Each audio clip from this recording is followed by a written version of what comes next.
Subscribe करें हमारे channel techno गुरु अमित को और साथ ही बेल आइकन को दबाना न भूलें ताकि जल्द से जल्द हमारे वीडियो आप तक पहुंच सके। नमस्कार दोस्तों, मैं आई अमित फिर से स्वागत करता हूं आपका टेक्नो गुरु अमित चैनल में। इसके पिछले 2 वीडियो में मैं आपको सारे कमेंट्स के लगभग आंसर दे चुका हूं। उसके बावजूद भी अगर कोई कमेंट्स आपका ऐसा है जिसका वो आंसर नहीं मिल पाया तो आप वो कमेंट्स मुझे डाल सकते हैं। मैं उसका कोशिश करूंगा, मैं आपको पर्सनली उसका रिप्लाई कर दूंगा। और दोस्तों, अभी मैं जो आपको बताने जा रहा हूँ वो एमसीक्यू के बारे में। जैसे फॉर एग्जांपल कई बहुत सारे मेल में आ रहे हैं मेरे पास में, सर मेरी मेल आईडी है, मेरे को इस पर आप एमसीक्यू सेंड कर दीजिए। तो ये संदेश उन सभी लोगों के लिए है कि मैं सबको ऐसे पर्सनली मेल भेजूंगा तो मेरे लिए पॉसिबल नहीं हो पाएगा, क्योंकि मेरे पास लगभग आज की डेट में करीबन 400 से 500 मेल आ चुकी है जो मुझे ये अपने बोल रहे हैं कि आप मैं उनको मेल करूँ। तो दोस्तों, इतना बड़ा सबको ढूंढना, वापस मेल करना बहुत टीडियस जॉब है। तो मैं उसके लिए सबसे अच्छा तरीका यही है कि इस वीडियो के डिस्क्रिप्शन के अंदर आपको एक लिंक मिलेगा मेरे गूगल ड्राइव का। वहाँ से आप एमसीक्यू का एक रार फाइल डाउनलोड कर लीजिए। उसमें लगभग सारे एमसीक्यू जितने भी पॉसिबल हैं वो सारे एमसीक्यू आपके पास में हैं। तो आप उन एमसीक्यू को आप डाउनलोड करके उसको सॉल्व करने की कोशिश करिए, साथ में उसके आंसर्स भी हैं। तो इससे क्या होगा, आपका एमसीक्यू बैंक अच्छा हो जाएगा। और मेरे हिसाब से जो मैं शेयर कर रहा हूँ वो लगभग 6 से 7 हज़ार एमसीक्यू शेयर कर रहा हूँ, तो वे बहुत इनफ होते हैं और बहुत ज़्यादा मात्रा में हैं। तो आप जितना चाहो उनको पढ़ सकते हो। तो बार बार मुझे किसी को मेल नहीं करना पड़ेगा। और अगर आप मुझे वीडियो देख रहे हैं तो प्लीज़ अब मुझे वापस रिक्वेस्ट मत करिए मेल की, तो आप सीधा वहाँ से डाउनलोड कर लीजिए। और उसके अलावा अगर आपको कोई क्वेश्चन है तो आप मैं वेलकम करता हूँ, आप मुझे मेल करिए, मैं उसका आंसर दूंगा। और मैं बाकी नॉर्मली जितने भी मेरे पास मेल्स आते हैं उनका मैं रिप्लाई करता भी हूँ, जैसे इसमें मिलता है मैं रिप्लाई करता हूँ।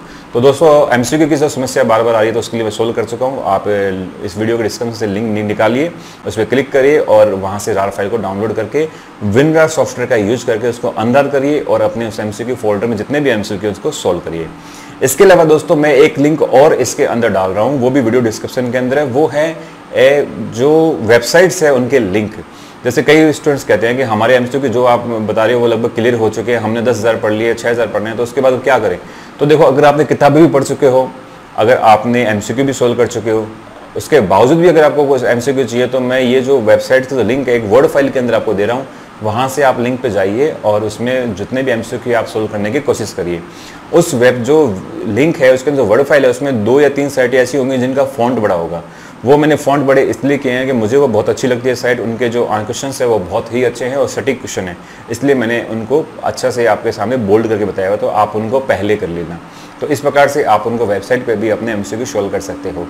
ध्यान रखना दोस्तों, जो भी मैं भेज रहा हूँ एमसीक्यू और जो भी आप ऑनलाइन तय करो, ये ध्यान रखना किसी भी एमसीक्यू के सेट के अंदर 100% आंसर सही नहीं होते हैं। गौर से सुनना इस बात को, 100% आंसर सही नहीं होते हैं। उसके अंदर आपको लगभग 5 से 10% और किसी में तो 20% के आसपास आपको मिस्टेक मिलेगी, आंसर गलत मिलेंगे। तो मैंने आपको फर्स्ट डे बताया था, पहले आप क्या करो, उसका टॉपिक पढ़ोगे तो उससे आपको आइडिया लग जाएगा कि जो आप एमसीक्यू सोल्व कर रहे हो उसका आंसर सही है या नहीं है। अगर नहीं है तो आप उसको अपने आप खुद ही क्या कर लोगे, राइट कर लोगे। तो एमसीक्यू आप सोल्व करते समय ध्यान रखना कि आंख मीच के किसी का आंसर याद मत कर लेना। थोड़ा सा अपना जो कॉमन सेंस है वो यूज करना कि इसका आंसर हो सकता है कि नहीं हो रहा है। जैसे फॉर एग्जांपल ऑक्सिलरी मेमोरी होती है। अब ऑक्सिलरी मेमोरी सेकेंडरी मेमोरी होती है। अगर आपने उसको फर्स्ट मेमोरी वहाँ पे लिखा हुआ है और उसको आप याद करें तो इट्स योर फॉल्ट कि आपको एटलीस्ट आज इतना 2 महीने 3 महीने पढ़ने के बाद में इतना पता होना चाहिए कि जो ऑक्सिलरी मेमोरी होती है वो सेकेंडरी मेमोरी होता है। आप उसी समय उसका एमसीक्यू को सॉल्व आउट करें और वहाँ पे एक टिक लगाए कि ये आंसर गलत है, उसका सही आंसर इसका ये होगा। इस प्रकार से आप एमसीक्यू सोल्व करें। उससे भी अच्छा तरीका जो होता है एमसीक्यू सोल्व करने का, जैसे फॉर एग्जांपल एमएस ऑफिस की बात होती है, अक्सर मिस्टेक एमएस ऑफिस में बहुत ज़्यादा आती है। तो अब देखो सबसे अच्छा तरीका क्या है। जैसे फॉर एग्जांपल ये ओलियोल की बुक है, IT टूल्स एंड मैनेजमेंट की। अब इसमें पीछे दोस्तों क्या है, एमसीक्यू हैं। ये फॉर एग्जांपल देखो, ये है अपने एक्सेल की एक जो मैं लेसन निकाल रहा हूँ, ये देखो ये का लेसन है, इसमें पीछे इसमें एमसीक्यू हैं और हर लेसन के बीच में पीछे करीब 20 से 25 एमसीक्यू हैं। इनमें मिस्टेक होने की संभावना ना के बराबर है।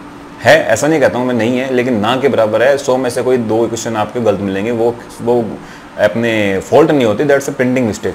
तो वो अगर आप इसके यहाँ से सॉल्व करते हो तो आपके कंसेप्ट एकदम क्लियर होंगे और आपको ये डर नहीं रहेगा कि इसके आंसर गलत है तो नहीं है कभी। तो कोशिश क्या करो, ऐसी जो एकेडमिक बुक्स होती हैं उनके पीछे के जो एमसीक्यू हैं उनको सोल्व करिए, तो वो आपके लिए ज़्यादा बेनिफिट रहेंगे।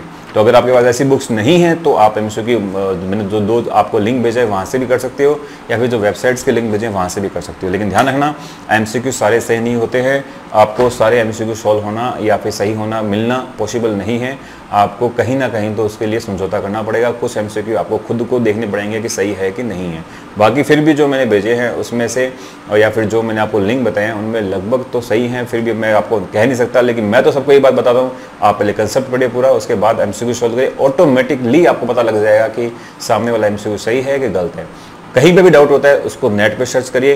नेट पे MCQ सर्च मत करिए, उस टर्म को सर्च करिए नेट पे। जैसे फॉर एग्जांपल अब बात आ गई SMTP, कि SMTP क्या काम करता है। अब SMTP आपको पता है कि मेल भेजने के लिए काम आता है, रिसीव करने के लिए POP3 और IMAP काम करते हैं, तो ये कंसेप्ट क्लियर है। और अगर वहां पे लिखा हुआ आ गया कि SMTP मेल रिसीव करने का काम करता है, SMTP को दूसरा काम करता है, तो आपके दिमाग में जस्ट क्लिक हो जाएगा, नो इट्स रॉन्ग, ये गलत है, ये SMTP ऐसा काम नहीं करता है। तो आप इसे अपने एकेडमिक बुक्स के अंदर चेक करिए। जैसे फॉर एग्जांपल मेरे पास में बुक है, देखो जैसे ये बुक है, ये वाली बुक है, ये है a book for fundamental of information technology book है। ये एकेडमिक ऐसी बुक है जो एक स्टैंडर्ड बुक है। मतलब आप इसमें से क्वेश्चन का जो आंसर देखोगे तो आपको सही मिलेगा, आपको ये डर नहीं रहेगा कि इसमें आंसर गलत तो नहीं है। तो ऐसी बुक्स जो है वो आप परचेज करो। ऐसी बुक है जो आप अपने पास रखिए। आप लाइब्रेरी में जाइए, ये नहीं कहता हूँ आप परचेज करो, लाइब्रेरी में जाइए, लाइब्रेरी में ऐसी बुक्स बहुत अच्छी होती है, एकेडमिक बुक्स मिलती है, वहाँ से आप पढ़िए, वहाँ से आपको सटीक आंसर मिलेगा। इंटरनेट पे भी आंसर बहुत गलत मिलते हैं। इंटरनेट पे पढ़ना है आपको तो फिर भी विकीपीडिया में थोड़ा बहुत आंसर सही मिलता है, लेकिन 100% उसमें भी सही नहीं मिलता।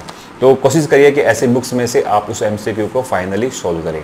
तो दोस्तों इस प्रकार से MCQ के जितने भी पॉसिबल है मैं आपको दे चुका हूँ, तो आप इन लिंक में से आप डाउनलोड कर लीजिए। और रही बात क्लासेस की बात है, तो इन वीडियो के बाद मैं कल से वापस से क्लासेस स्टार्ट करूँगा, जिसमें जितना हो सके मैं आपका कोर्स कवर करने की कोशिश करूँगा। मेरा सभी आप लोगों को बेस्ट ऑफ लक है मेरी तरफ से कि आप तैयारी करिए अच्छी तरीके से। कि दिमाग में ये मत रखना कि 12 को एग्जाम है, आगे खिसक सकता है, ऐसा कुछ नहीं है। आगे खिसकेगा तो अपना खिसकता रहेगा। फिलहाल आप 12 के हिसाब से तैयारी करिए। और अभी भी अगर आपने चैनल को सब्सक्राइब नहीं किया तो प्लीज़ चैनल को सब्सक्राइब करिए, लाइक करिए, शेयर करिए। ये तो सिर्फ आगे का एग्जाम है, धीमे धीमे अब तो हम आगे और बढ़ रहे हैं, तो आगे नई नई चीज़ें आपके सामने लेके आऊँगा। देखते रहिए टेक्नो गुरु अमित। धन्यवाद।